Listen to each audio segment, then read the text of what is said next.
Remember the first time you saw Darth Vader? Angry, cold, evil. He walked like he owned the galaxy, spoke like a machine, killed without blinking, or at least we assumed he didn't. Hard to tell with the mask, you know. Anyway, you get the point. But what if I told you that's not who he really was? Because beneath the armor, behind the mask, was someone terrified. Not of war, not of death, but of loss. I know. It's hard to picture Darth Vader as scared, especially when you remember him standing over Obi-Wan, watching him disappear into thin air. But that's the thing about fear. It doesn't always look like panic. Sometimes it looks like silence. Sometimes it looks like someone trying to kill the past, hoping it'll take the pain with it. Let me show you how fear, not hatred, was the real force behind him. In this video, we're going inside the mind of Darth Vader to trace the fear that consumed him, the people he betrayed, and the tragedy that turned Anakin Skywalker into the galaxy's most feared monster. The thing is, I don't think Anakin ever stood a real chance. Not with the system he was thrown into. The Jedi basically gave him a lightsaber and said, "Welcome to the monk cult." No fear, no anger, no attachments, no feelings, really. And keep in mind, this is a kid who just left his mother behind in slavery. Imagine telling a 9-year-old who's never known safety, try not to care too much. It leads to suffering. That's not guidance. That's a recipe for emotional implosion. The Jedi Order preached self-control like ancient Stoics or Spartan warriors. Noble on paper, but when grief came knocking, their answer was, don't feel it. Meanwhile, the Sith, the Jedi's ancient opposites, did the, well, exact opposite. They embraced fear, passion, and anger. They believed those emotions were powerful. Not something to suppress, but something to use. So Anakin wasn't caught between good and evil. He was caught between two extreme philosophies that both taught him how to fight, but never how to feel. And eventually one of them turned him into a machine. You see, Anakin Skywalker wasn't born into peace. He was born into chains. Raised as a slave on Tatooine by a single mother with no father, no protection, and no escape. Anakin's earliest memories weren't of freedom or family dinners. They were of survival, of watching his mother try to shield him from a galaxy that saw them both as property. And from the very beginning, one lesson burned itself into his psyche. The people you love can be taken from you. And worse, you might be powerless to stop it. That fear didn't go away when the Jedi arrived. It just got buried under robes and rules. They didn't rescue a broken child. They recruited one. The Jedi Council looked at Anakin and saw potential, but they didn't see the damage.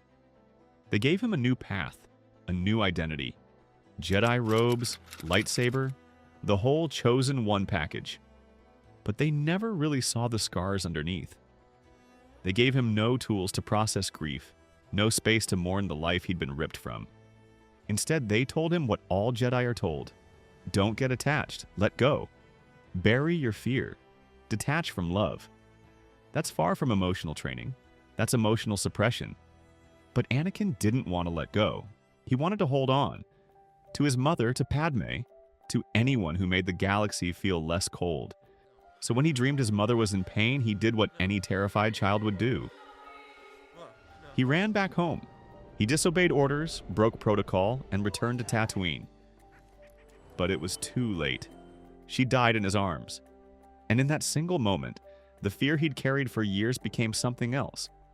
Not just emotion, not just trauma, proof. Proof that love couldn't protect anyone, that doing the right thing didn't guarantee safety, and that sometimes the rules get you killed. That was the first real fracture, not in the Republic or in the Jedi, but in Anakin himself. And it was only the beginning. I've always thought of Anakin as that guy who peaked in his early 20s. Like, imagine being called the Chosen One before you hit puberty. It's no wonder he cracked. And by the time he became a Jedi Knight, he had it all on paper. Combat skills, the coolest lightsaber twirls, and a secret wife who happened to be a senator. Not bad for a former slave from a dustball planet. But inside, he was coming apart. See, Anakin never stopped trying to hold the galaxy together with clenched fists. After losing his mother, he swore he'd never lose Padme. And that's where things got dangerous. Not because loving her was wrong, but because fearing her death became his full-time job. He started having visions. Nightmares where she dies in childbirth.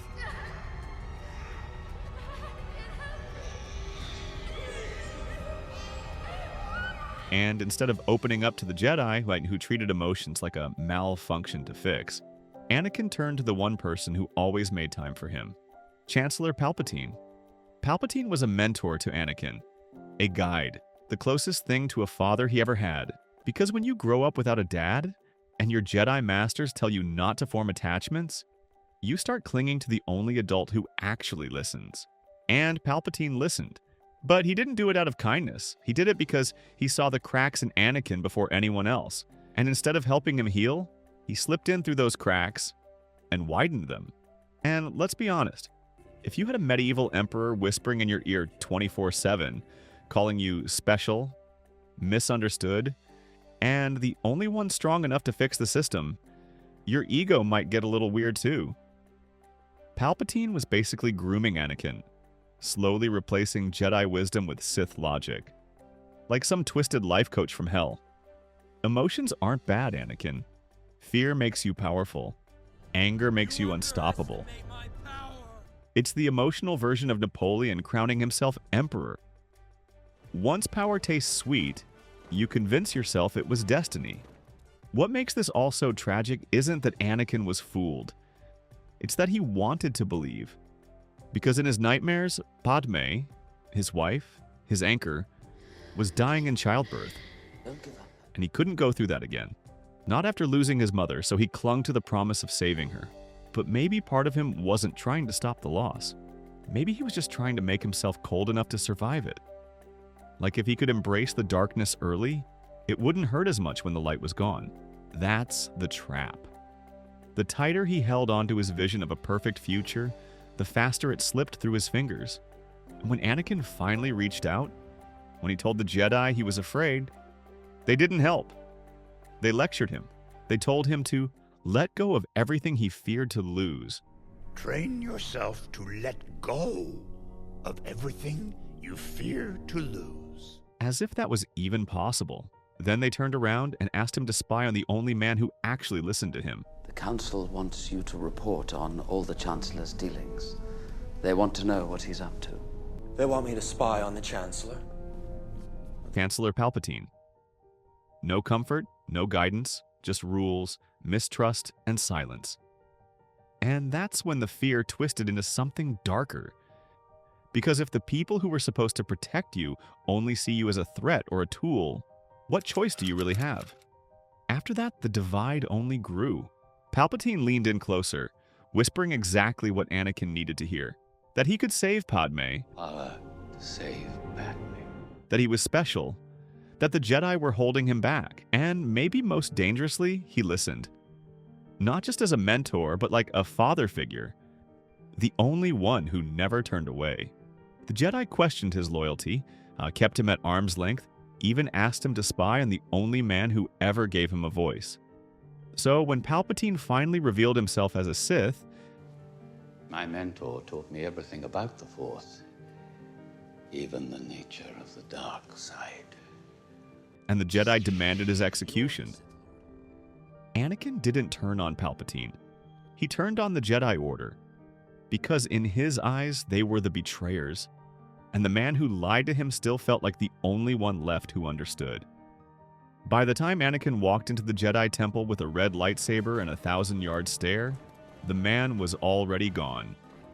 The Anakin we knew, the one who joked, rebelled, loved too hard, and wanted to do the right thing, had been swallowed by something colder.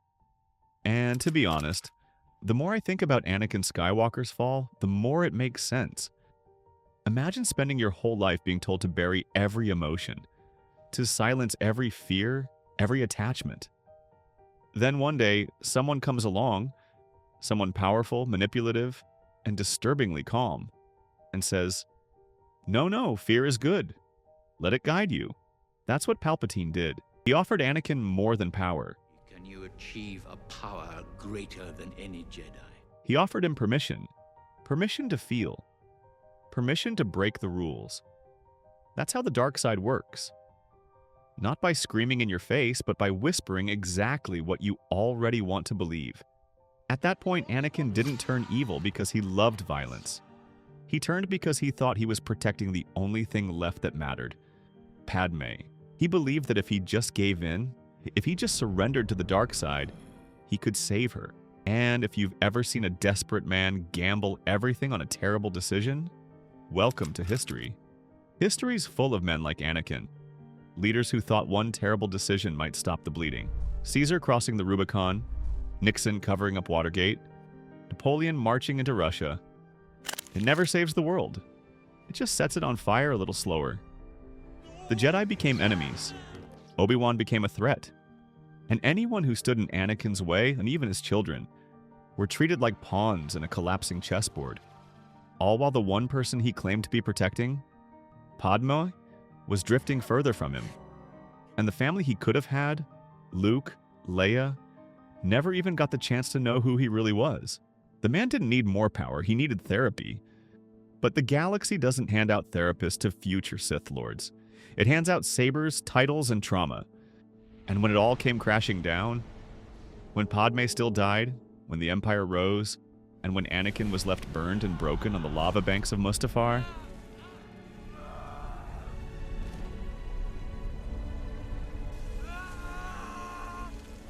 the prophecy wasn't just broken, so was he. That's when Darth Vader was born, not in a moment of triumph, but in a moment of loss. Not because he was strong, but because he was afraid he'd lost everything. And that fear never left. It just got buried under armor, silence, and orders from a master he no longer trusted. Can you hear me? Because in the end, even Palpatine, the man who promised to save Padme, was just another lie. And years later, when Anakin saw him torturing his own son, Luke, he didn't hesitate. That was the final betrayal. The Sith Lord who had killed for love would die for it too. There's a reason Darth Vader sticks with us.